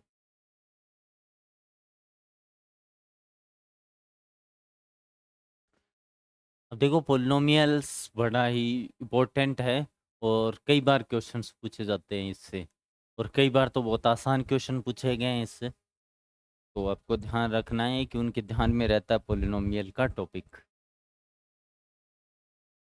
भले ही ये बेसिक है पर फिर भी एक छोटी छोटी चीज़ें, क्योंकि पोलिनोमियल का बहुत सा पार्ट इक्वेशन में, पोलिनोमियल के आगे अगर इक्वल का साइन लग जाए तो ये इक्वेशन बनते टाइम नहीं लगा था, और क्वाड्रेटिक इक्वेशन वगैरह का तो अपने है ध्यान, ठीक है। तो ये चीज़ अपने को ध्यान में रखनी है।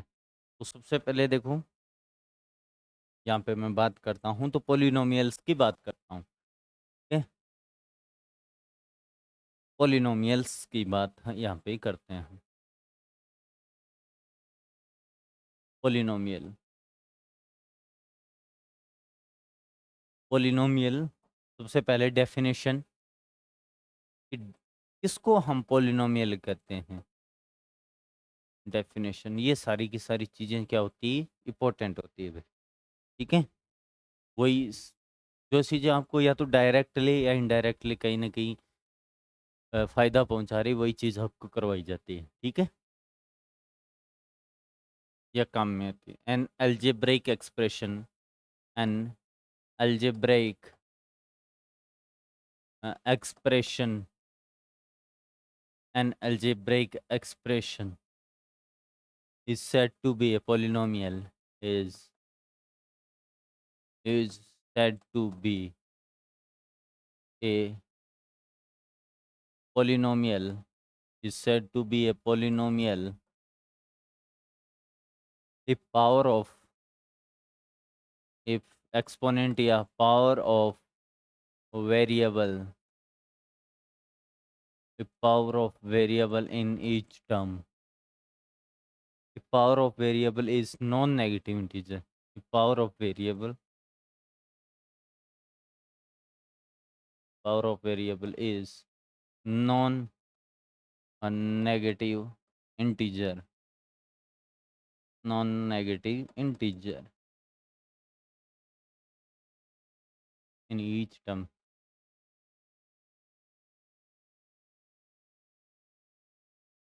यानी एक ऐसा एल्जेब्रिक एक्सप्रेशन जिसमें जो पावर है वेरिएबल की वो क्या होनी चाहिए, non negative integer. Non negative integer का मतलब क्या हो, नॉन जहाँ लग गया का मतलब है वो नेगेटिव नहीं। नॉन नेगेटिव का मतलब, ये चीज़ थोड़ी सी समझ लो क्या चीज़ होती है। जैसे आपसे नॉन जीरो मतलब जीरो को छोड़ के, नॉन नेगेटिव मतलब नेगेटिव नंबर को छोड़ के बाकी इंटीजर। ठीक है, नॉन नेगेटिव इंटीजर कह दे या फिर कुछ भी। नॉन नेगेटिव इंटीजर का मतलब क्या होगा, नेगेटिव इंटीजर को छोड़ के, नेगेटिव इंटीजर को छोड़ के फिर कौन से बच गए, 0 1 2 3 ऐसे। ठीक है, पॉजिटिव इंटीजर्स नहीं कहेंगे, नॉन नेगेटिव इंटीजर और पॉजिटिव इंटीजर एक बात नहीं होती, क्योंकि नॉन नेगेटिव इंटीजर में मतलब नेगेटिव को छोड़ दिया जाए तो जीरो भी होता है ऐड, पर पॉजिटिव इंटीजर में जीरो ऐड नहीं होता। ठीक है, पॉजिटिव इंटीजर का मतलब होता है नेचुरल नंबर, वन से स्टार्ट होने वाले। ठीक है, नॉन पॉजिटिव इंटीजर मतलब जो zero, negative integers plus zero, वो नॉन पॉजिटिव होती है। ठीक है, तो नॉन पॉजिटिव इंटीजर्स कहें, non positive integers, non positive integers कहे तो फिर कैसे होगा, ये तो फिर कुछ ऐसा होगा, इधर से 9 -2 -1 0, ये वाली सारी की सारी इधर डैश डैश लग जाएगा। ठीक है, 3 डॉट ऐसे, ये चीज़ होती है नॉन। तो अलजेब्रिक एक्सप्रेशन कौन सा होता है, अलजेब्रिक एक्सप्रेशन का मतलब होता है कि वो नंबर, सॉरी, अलजेब्रिक एक्सप्रेशन का मतलब होता है कि आप जिस वेरिएबल और कांस्टेंट, वेरिएबल क्या होता है, जिसकी वैल्यू क्या होती है, वेरी करती रहती है। ठीक है, जिसकी वैल्यू क्या होती है, वेरिएबल। वेरिएबल का भी मतलब क्या होता है, जिसकी वेरिएबल वैल्यू वेरी करती रहती है। जैसे एक्स वाई जेड को हम वेरिएबल कहते हैं, एक्स वाई जेड को हम वेरिएबल, वेरिएबल को एक्स वाई जेड से डिनोट करते हैं। तो इसका मतलब एक्स की कभी वैल्यू जीरो के इक्वल हो जाएगी, कभी एक्स की वैल्यू वन ले लेगा, एक्स की वैल्यू टू ले लेगा, तभी ये क्या होगा, वेरिएबल है। ठीक है, एक होता है कांस्टेंट। कांस्टेंट का मतलब क्या है, जिसकी वैल्यू क्या रहती है, फिक्स रहती है थ्रू आउट। ठीक है, की वैल्यू क्या रहती है, फिक्स रहती है। तो अलजेब्रिक एक्सप्रेशन क्या होता है कि जैसे ये वेरिएबल और कांस्टेंट है, ठीक है, अगर प्लस माइनस मल्टीप्लाई डिवाइड से कनेक्टेड रहते हैं, अगर मान लो जैसे x2x² +3y-z, ये एक एल्जेब्रिक एक्सप्रेशन है, क्योंकि इसमें देखो वेरिएबल भी आ रहा है, कांस्टेंट भी आ रहा है, आपस में मल्टीप्लाई है, फिर प्लस माइनस के साइन से ऐड है। तो ऐसे एक्सप्रेशन को हम क्या कहते हैं, एल्जेब्रिक एक्सप्रेशन कहते हैं। और एल्जेब्रिक एक्सप्रेशन का ही स्पेशल फॉर्म है ये, कौन सा, पोलिनोमियल। पोलिनोमियल में क्या होगा कि जो एल्जेब्रिक एक्सप्रेशन में जो वेरिएबल है, वेरिएबल की जो पावर है वो हमेशा नॉन नेगेटिव इंटीजर होनी चाहिए, नॉन नेगेटिव इंटीजर होनी चाहिए। जैसे एग्जांपल अगर देखें हम, एग्जांपल हम देखें सबसे पहले, तो एग्जाम्पल अगर आप देखोगे पॉलिनोमियल का, देखो पॉलिनोमियल को पी एक्स से हम डिनोट कर रहे हैं यहाँ पे, पी ऑफ एक्स से। 2x² माइनस 3x+1, ये भी क्या है, पॉलिनोमियल है। क्यों? क्योंकि इसमें देखो वेरिएबल की जो पावर है वो नॉन नेगेटिव इंटीजर है, नॉन नेगेटिव इंटीजर है। देखो यहाँ पे 2 है, यहाँ पे वैल्यू है, इसको x की पावर 0 लिख सकते हैं, ठीक है, x की पावर 0 लिख सकते हैं ऐसे, ये चीज़ ऐसे ही। ये तो हो गया पहला। और क्या ये p x is equal to x+1/x, क्या ये पोलिनोमियल है क्या? इसे कहेंगे नॉट पोलिनोमियल, नॉट पोलिनोमियल, ये पोलिनोमियल नहीं है। क्यों नहीं है? क्योंकि इसकी जो पावर है इसको हम ऐसा लिखना चाहेंगे, x+1 x⁻⁻1 है, तो इसकी जो पावर है वो नॉन नेगेटिव ना होके नेगेटिव है, ठीक है, नेगेटिव है, तो नॉट पोलिनोमियल। ऐसे ही अगर आप कोई भी एक्सप्रेशन है उसको हम जैसे p(y) में कोई भी है जैसे y² + तो ये भी नहीं है। क्यों? क्योंकि ये देखो y² + तो ये भी नॉट ए पोलिनोमियल, यानी ये पोलिनोमियल नहीं है, ये भी पोलिनोमियल नहीं है, ठीक है। पोलिनोमियल कौन सा है? जिसमें जो वेरिएबल है, वेरिएबल की पावर क्या होनी चाहिए, सभी पावर्स, ऑल पावर्स कैसे होनी चाहिए, नॉन नेगेटिव इंटीजर होनी चाहिए, नॉन नेगेटिव इंटीजर होनी चाहिए, ठीक है।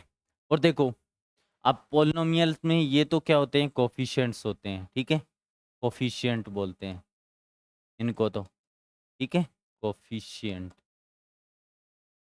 और ये जो इसको क्या बोलते हैं, टर्म्स बोलते हैं, अलग अलग प्लस माइनस से अलग जो चीज़ होती है। जैसे ये जो वेरिएबल है, वेरिएबल के मल्टीप्लाई में जो है उसे कोफिशिएंट बोलते हैं, और जो ये अलग अलग है इनको टर्म्स बोलते हैं। जैसे 2x² है, ठीक है, यहाँ पे अगर देखें 2x² है, ये क्या है, एक टर्म है, इसे हम क्या कहेंगे, एक टर्म कहेंगे, इसे हम क्या कहेंगे, एक टर्म कहेंगे, ठीक है ना, इसे हम क्या कहेंगे, एक टर्म कहेंगे, ये टर्म होती है। उसके बाद देखो इसके स्टैंडर्ड फॉर्म की बात कर लेते हैं। तो standard form of an polynomial, standard form of polynomial, polynomial की स्टैंडर्ड फॉर्म की हम बात करते हैं। Standard form of polynomial, polynomial की स्टैंडर्ड फॉर्म कैसी होती है, ये होती है स्टैंड फॉर्म नहीं रे, standard form,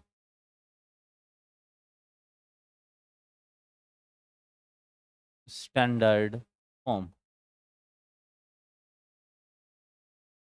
of polynomial, polynomial की स्टैंडर्ड फॉर्म। तो p of x is equal to कैसा होगा, ये कुछ ऐसा होता है, जैसे देखो an(x⁻n) plus an-1 x⁻n-1 plus an-2 x⁻n-2 and so on a1 into x plus a naught, where a1 an-1 an-2 and so on a1 a naught are constants, are constants, and n is and and n is n and n is non-negative integer, non-negative integer, non-negative integer। अब इस चीज़ को भी समझाऊंगा मैं, integer कैसे, यानी जो polynomial की जो स्टैंडर्ड फॉर्म होती है वो इस तरह की होती है, इस तरह की होती है। इसका मतलब कि हाँ, तो देखो एग्जाम्पल देखते हैं इसमें से कि जो स्टैंडर्ड फॉर्म के फॉर्म में ऐसे लिखा जाता है जैसे सबसे ये वाला ही है polynomial 2x² minus 3x plus 1 में क्या है, सबसे पहले जो सबसे बड़ी पावर है वो लिखी, फिर सबसे उससे छोटी, फिर उससे छोटी।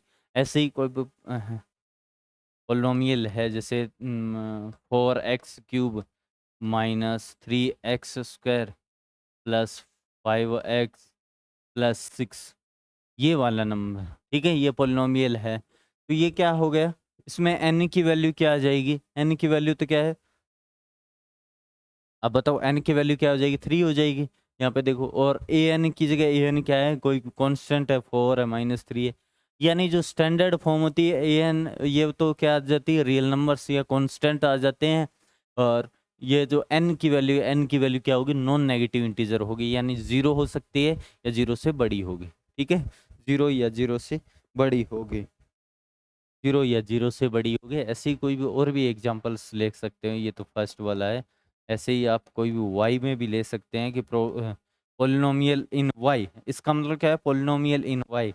ये ऐसे हो सकता है कि जैसे 10 y⁻11 minus 15 y⁻6 plus 12 y² minus 3, ये भी ऐसा भी हो सकता है, ठीक है, क्योंकि वो ये तो पावर कैसे भी हो सकती है, ये भी जरूरी नहीं कि सीक्वेंस में पावर हो, पावर यहाँ पे कुछ भी फिर कुछ, क्योंकि देखो यहाँ पे n की पावर है, ये वाले कुछ कोफिशिएंट्स क्या हो जाए, 0 हो जाए, ठीक है, बीच के, तो फिर वो बीच वाली टर्म्स क्या हो जाएगी, 0 हो जाएगी, ठीक है। ये कांस्टेंट कह सकते हो या रियल नंबर्स कह सकते हो, इनको यहाँ पे कह सकते हो कि रियल नंबर्स, रियल नंबर्स कह सकते हो, ठीक है, इनको रियल नंबर्स कह सकते हो। आई बात समझ में आपके, कोई भी वेरिएबल कुछ भी हो, यहाँ एक्स वेरिएबल है, ये पोलिनोमियल इन एक्स वेरिएबल, ये पोलिनोमियल इन वाई वेरिएबल, ऐसे पोलिनोमियल इन जेड वेरिएबल, ऐसे अलग अलग चलता रहता है, ठीक है। ये स्टैंडर्ड फॉर्म है इस तरह की।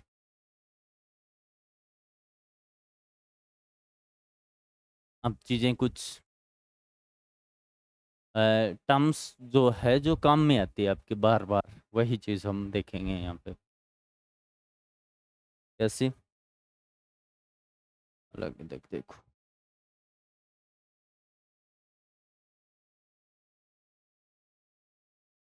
अब देखो, हालांकि वो चीज़ें पूछते हैं नहीं है ये चीज़ें, पर फिर भी कई बार यूज़ ले लेते हैं वो, ऐसे वर्ड्स, ऐसे वर्ड्स क्या करते हैं, यूज़ लेते हैं वो,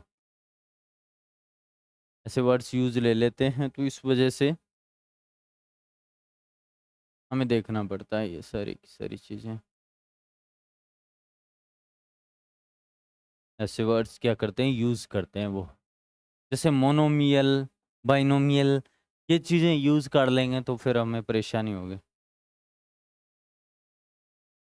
तो मैं कुछ चीज़ें लिख लेता हूँ, ऐसे ही लिख सकता हूँ कि types of polynomial on the basis of terms, on the number of terms, ठीक है, ऐसे लिख सकते हैं या डायरेक्ट भी लिख सकते हैं, मैं डायरेक्ट लिख देता हूँ, ठीक है, छोटी छोटी बातें हैं, कोई ज़्यादा हेडिंग बड़ी लगाने की ज़रूरत नहीं।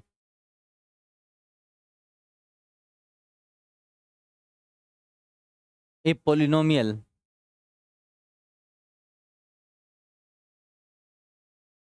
A polynomial of one term, a polynomial of one term is called monomial, monomial, यानी एक पोलिनोमियल जो क्या है, जिसमें एक ही टर्म हो, उसे हम मोनोमियल कहते हैं। तो साथ साथ छोटा सा एग्जांपल भी, जैसे इसमें ये जरूरी नहीं कि इसकी में हाईएस्ट पावर क्या हो, जैसे प्रो ये वाला √3 इंटू एक्स की पावर 7, ये लिख दिया। एक्स की पावर कुछ भी हो सकती है, पर इसमें टर्म क्या है, सिर्फ एक ही है, प्लस माइनस आगे कुछ नहीं है। ठीक है, जिसमें एक टर्म हो ऐसे पोलिनोमियल को हम मोनोमियल कहते हैं। ठीक है, मोनोमियल पोलिनोमियल कहते हैं। मोनो का मतलब क्या होता है, सिंगल, जिसमें एक ही टर्म हो उसे मोनोमियल पोलिनोमियल कहते हैं हम। ऐसे ही अगर सेकंड की बात करें तो अपन binomial, a polynomial of two terms, a a polynomial of a polynomial of two terms, a polynomial of two terms is called binomial, is called binomial। यानी एक पॉलिनोमियल जिसमें दो टर्म्स हों उसे अपन क्या कहेंगे, बाइनोमियल कहेंगे। ठीक है, जैसे एग्जांपल ले सकते हो आप।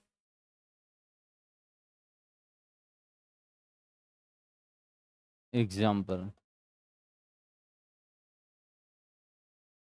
पॉलिनोमियल ऑफ जैसे 5x⁻30 माइनस 2x², ऐसा कुछ भी लिया मैंने, बस दो टर्म्स, टर्म्स होनी चाहिए, मुझे ये नहीं पता कि पावर क्या हो, कुछ भी नहीं।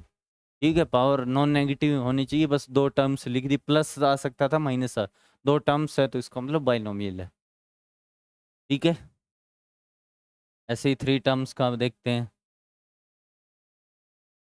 तो a polynomial of three terms, a polynomial of a polynomial of three terms, a polynomial of three terms is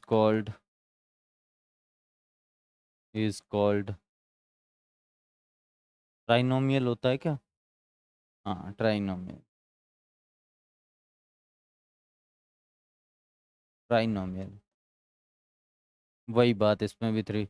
अब ये चीज़ें बड़ी बहुत ही बेसिक सी है, और पता नहीं होता, मोनोमियल जैसा वर्ड आ जाए तो फिर आप परेशान हो जाते हो, इस वजह से ये चीज़ लिखवा दी जाती है। बाकी 3x⁻5 minus 4x² plus 1, three terms है कि नहीं, एक टर्म, दो टर्म, तीन टर्म, थ्री टर्म्स है, का मतलब क्या है, ये ट्राइनोमियल है। बस इतनी सी बात, इतनी सी बात है इसमें। ठीक है, अब इसके बाद देखो डिग्री ऑफ पोलिनोमियल की बात करते हैं। ये तो बात की हमने कि टर्म्स के बेसिस पे पोलिनोमियल कितने टाइप के होते हैं। अब डिग्री के बेसिस पे देखेंगे कि डिग्री के आधार पर कितने होते हैं, कितने टाइप के होते हैं। तो यहाँ पे देखेंगे डिग्री ऑफ ए पोलिनोमियल। मेरे ख्याल से यहाँ तक चीज़ें समझ में आ रही होगी आपके। हम्म, आ रही है कि नहीं आ रही? हाँ, चलो, आ रही है तो अब बात करते हैं डिग्री ऑफ पोलिनोमियल की।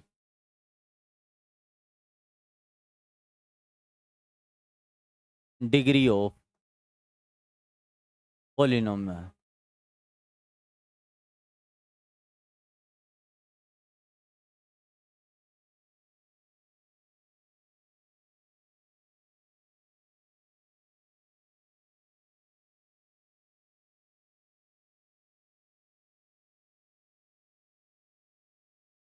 Degree of polynomial.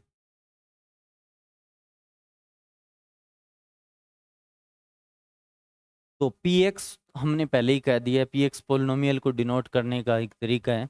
तो यहाँ पे कहेंगे let p x be a polynomial, let p x be a polynomial in x, let p x be a, let p x be a polynomial, let p x be a polynomial in x, in x, the highest, the highest power of x in px is called is called degree of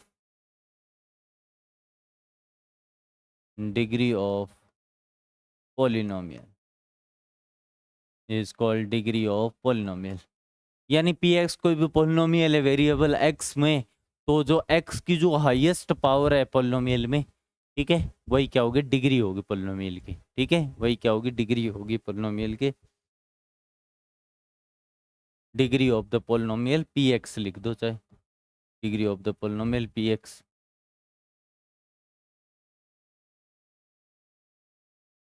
जैसे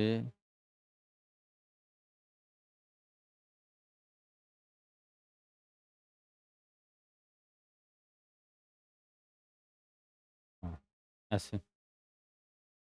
अब इसमें example देख सकते हो आप। Example अगर हम देखें तो कैसे देखें? हम्म, हाँ, ठीक है, एग्जाम्पल देखें। कोई भी पोलिनोमियल है, आप p x is equal to ले लो, चाहे यही वाला कोई भी एक एग्जाम्पल लेके उठा लो। जैसे ये वाला 5x⁻30 -2x² है, तो इसमें डिग्री क्या हो जाएगी बताओ? डिग्री क्या हो जाएगी इस पोलिनोमियल की? डिग्री हो जाएगी 30। जो हाईएस्ट पावर है ना, जो हाईएस्ट पावर है वो ही क्या हो जाएगी, इसकी डिग्री हो जाएगी। अब इसमें से या हमने ये वाला उठाया था, कोई भी 4x³ वाला, ये वाला कोई भी उठा सकते हो आप। ठीक है, इसमें डिग्री क्या हो जाएगी अलग अलग। जैसे ये तो फर्स्ट एग्जांपल था, डिग्री का मतलब सबसे बड़ी जो पावर है। जैसे पी वाई में ले लिया आपने कि 5y⁻11 -6y⁻7 +3y⁻4 -15। तो इसकी जो डिग्री है, वो डिग्री क्या होती है? ये तो वो तो x के अंदर पी एक्स था, ये y के अंदर है, तो कोई दिक्कत नहीं। y की जो सबसे बड़ी पावर है वही क्या हो जाएगी, डिग्री हो जाएगी। डिग्री ये हल्के में मत लेना, ये डिग्री से रिलेटेड क्वेश्चन आते हैं। ठीक है, ये छोटी छोटी चीज़ें हैं, पर आगे ये इन्हीं चीज़ों में इससे क्वेश्चन बनते हैं। फिर छोटी छोटी चीज़ें आगे जाके इकट्ठी होती है ना, तो फिर वो बड़ा फिर परेशान करती है। हाँ, ठीक है, तो ये डिग्री ऑफ पोलिनोमियल हो गई, डिग्री हो गई पोलिनोमियल की। अब आगे बढ़ते हैं इसमें।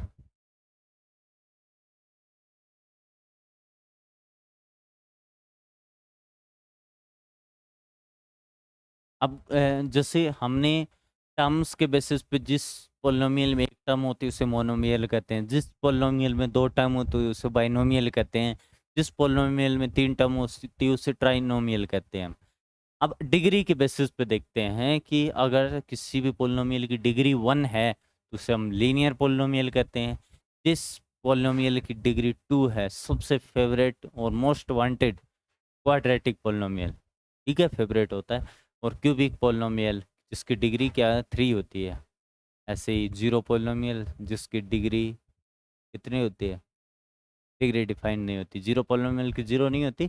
कांस्टेंट पोलिनोमियल की डिग्री क्या होती है, जीरो होती है। तो हम कुछ टाइप्स देखते हैं इसके भी, ठीक है ना। तो चलो, लीनियर पोलिनोमियल और इनके बारे में हम बात करते हैं।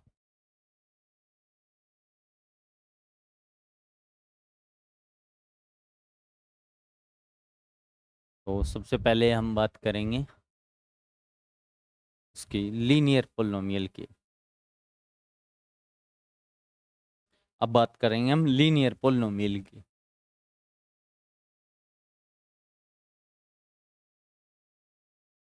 लीनियर पोलिनोमियल, सबसे पहला linear polynomial.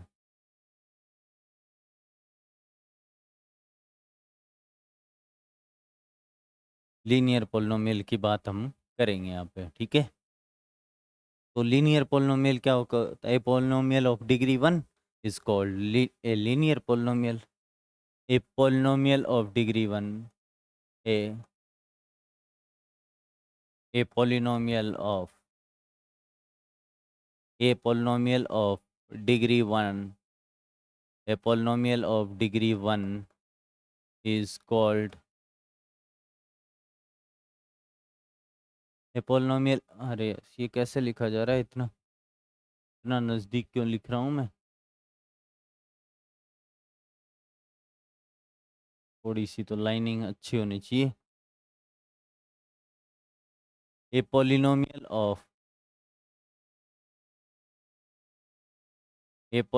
Of degree 1, a polynomial of degree 1 is called linear polynomial. Linear polynomial. A polynomial of degree 1 is called linear polynomial. ठीक है, डिग्री 1 का जो पोलिनोमियल होता है उसमें लीनियर पोलिनोमियल कहते हैं इसे। ठीक है, इसका एग्जांपल देखना, जो एग्जांपल क्या होगा जिसमें क्या है, हाईएस्ट डिग्री क्या हो, सॉरी हाईएस्ट पावर क्या हो, 1 हो, जैसे 2x-3 ये वाला। और अगर हम स्टैंडर्ड फॉर्म की बात करें, इसके स्टैंडर्ड फॉर्म की बात करें इस पोलिनोमियल के, तो वो कुछ ऐसा होता है, p x is equal to a x plus b. ये फॉर्म होती है स्टैंडर्ड फॉर्म किसकी, लीनियर पोलिनोमियल, जिसमें डिग्री क्या होनी चाहिए, 1 होनी चाहिए। डिग्री का मतलब हाईएस्ट पावर एक्स की, वेरिएबल की हाईएस्ट पावर 1 होनी चाहिए। ठीक है, उसके बाद आता है क्वाड्रेटिक पोलिनोमियल। सेकंड नंबर पे आता है क्वाड्रेटिक पोलिनोमियल। सेकंड नंबर पे आता है quadratic polynomial. Quadratic polynomial.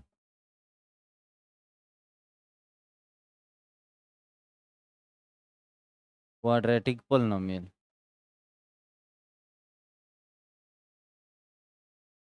A polynomial of degree 2। A polynomial of a polynomial of degree 2। A polynomial of degree 2 is called a polynomial of degree 2 is called quadratic polynomial। quadratic polynomial।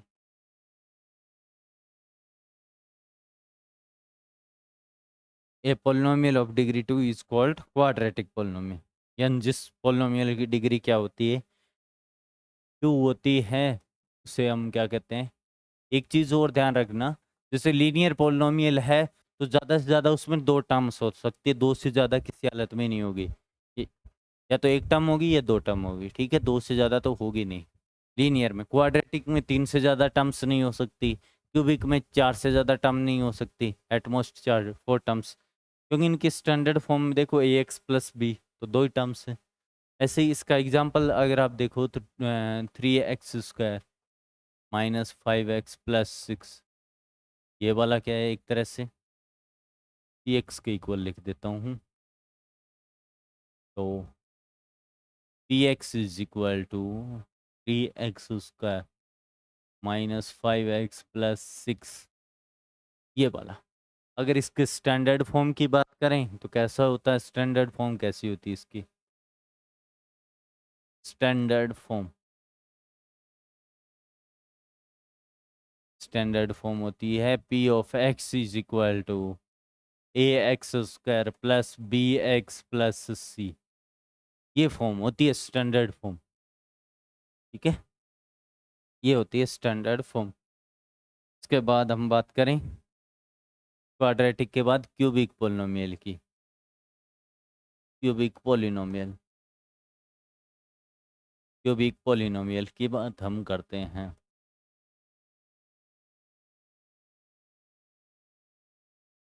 Cubic polynomial की बात हम करते हैं।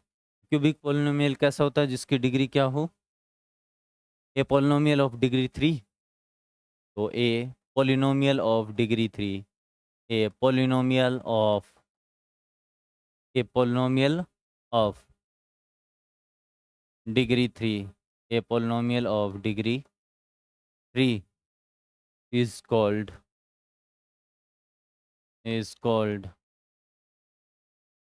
cubic polynomial। cubic polynomial, polynomial. एक polynomial जिसकी degree क्या हो 3 हो, उसे अब हम क्या कहते हैं, क्यूबिक पॉलिनोमियल कहते हैं। ठीक है, जैसे इसमें एग्जांपल आप देख सकते हो कोई भी, जैसे P x is equal to आप लिख सकते हो 5x³ minus x² plus 6x-1। ठीक है, यानी इसमें पावर क्या है, सबसे बड़ी पावर क्या है, 3 है, क्यूबिक पोलिनोमियल है। इसकी भी स्टैंडर्ड फॉर्म की आप बात करो, स्टैंडर्ड फॉर्म की अगर बात करो आप, तो क्या आएगा इसमें स्टैंडर्ड फॉर्म में, p x is equal to ax³ plus bx² plus cx+d। ये वाले स्टैंडर्ड फॉर्म काम में आते हैं। ठीक है, इसलिए लिखवाई जा रही है ताकि आपके काम में आए। ठीक है, क्वेश्चन करेंगे हम, उसमें देखेंगे कि प्रीवियस ईयर्स में ये सारी चीज़ें किस तरह से काम में आई हुई है। ठीक है, पर थोड़ी सी और थ्योरी हमें और कंसेप्ट पढ़ने की ज़रूरत है अभी, PYQs में जाने के लिए थोड़ा और ज़रूरत है। ठीक है, अभी हम नहीं जा सकते, तो स्टैंडर्ड फॉर्म ये हो। तो एक बार देख लो, इनमें कहीं कोई किसी तरह की कोई दिक्कत हो तो आप पूछ सकते हो।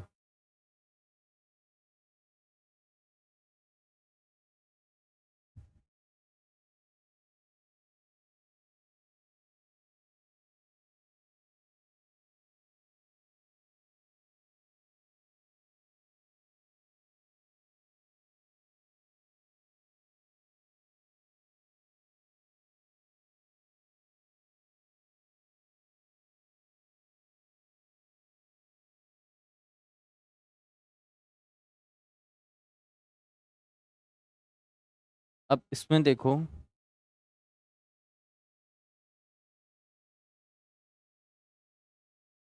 पीछे नीचे तो इतना आ ही नहीं पाएगा, चलो नेक्स्ट पेज पे चलते हैं इन चीज़ों के बारे में।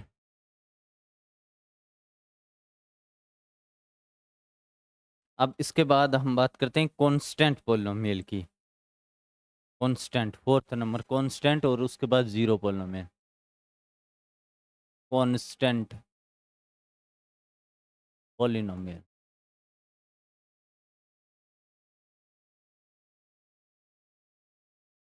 कांस्टेंट पोलिनोमियल की बात हम करें तो देखो क्या है, let K be a non zero number, let K be a non zero real number, non zero real number, K be non zero real number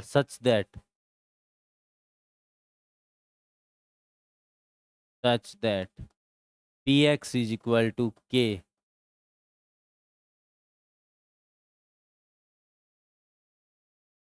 k कोई भी real non zero real number है such that px is equal to k, then px is called, then px is called constant polynomial, constant polynomial, या फिर a polynomial of degree zero, zero degree का जो polynomial होता है उसे हम constant polynomial कहते हैं। ठीक है, या कैसे भी डिफाइन कर सकते हो, या फिर ऐसे कह सकते हो कि an a polynomial of zero, a polynomial of degree zero, या ज़ीरो डिग्री का, degree zero is called constant polynomial, is called constant polynomial, ऐसा भी कह सकते हो इसको, कांस्टेंट पोलिनोमियल। कौन डिग्री, डिग्री ज़ीरो डिग्री का पोलिनोमियल कांस्टेंट पोलिनोमियल। इसका एग्जांपल, एग्जांपल देख सकते हो कोई भी, यानी constant real number, non zero real number है, जैसे P x is equal to 2 लिख दिया, पहला ये एग्जांपल हो गया। ऐसे पी एक्स इज कोई भी रियल नंबर लिख दो, P x is equal to आपने पाई भी लिख दिया तो भी ये क्या है, कांस्टेंट है। पाई भी क्या होती है, एक रियल नंबर ही होती है। कौन सी रियल, इरेशनल होती है, ठीक है। ये सारे के सारे क्या है, कांस्टेंट पोलिनोमियल। तो ए पोलिनोमियल ऑफ 0 डिग्री या degree 0 is called constant polynomial, ठीक है, इज कॉल्ड कांस्टेंट पोलिनोमियल।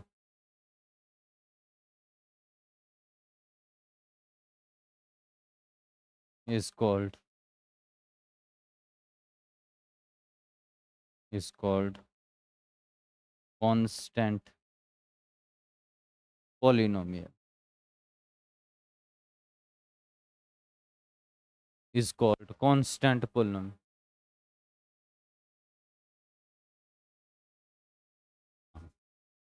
मैं देखो आगे, अब एक डेफिनेशन और रही है जीरो पोलिनोमियल की, फिर आज हम इतना ही करेंगे, ठीक है।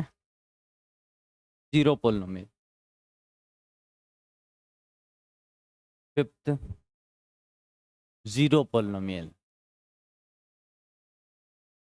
Zero polynomial.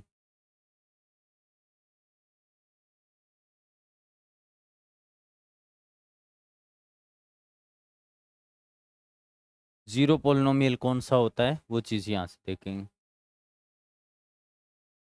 If px is equal to 0 then px is called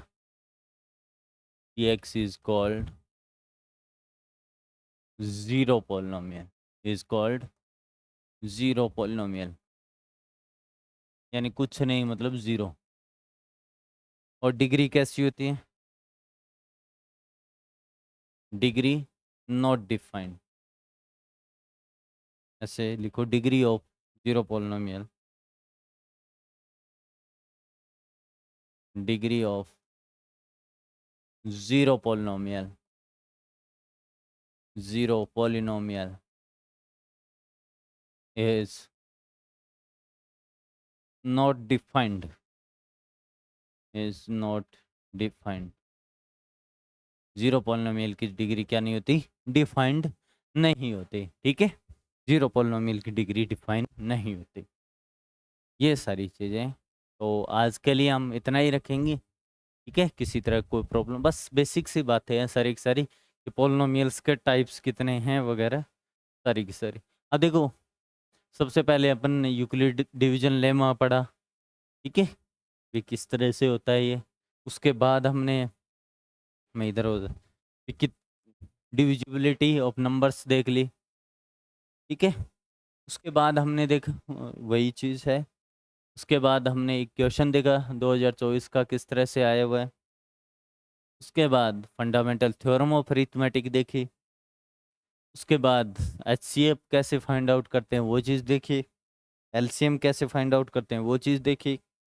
और पॉलिनोमियल के बारे में देखा कि पॉलिनोमियल की डेफिनेशन क्या होती है, स्टैंडर्ड फॉर्म क्या होती है, ठीक है। उसके बाद हमने पॉलिनोमियल के एग्जांपल्स, जैसे टर्म्स के बेसिस पे कितने टाइप के होते हैं, कैसे होते हैं। उसके बाद हमने देखा कि linear polynomial, quadratic, cubic polynomial, और उसके बाद कांस्टेंट पॉलिनोमियल और जीरो पॉलिनोमियल, ठीक है।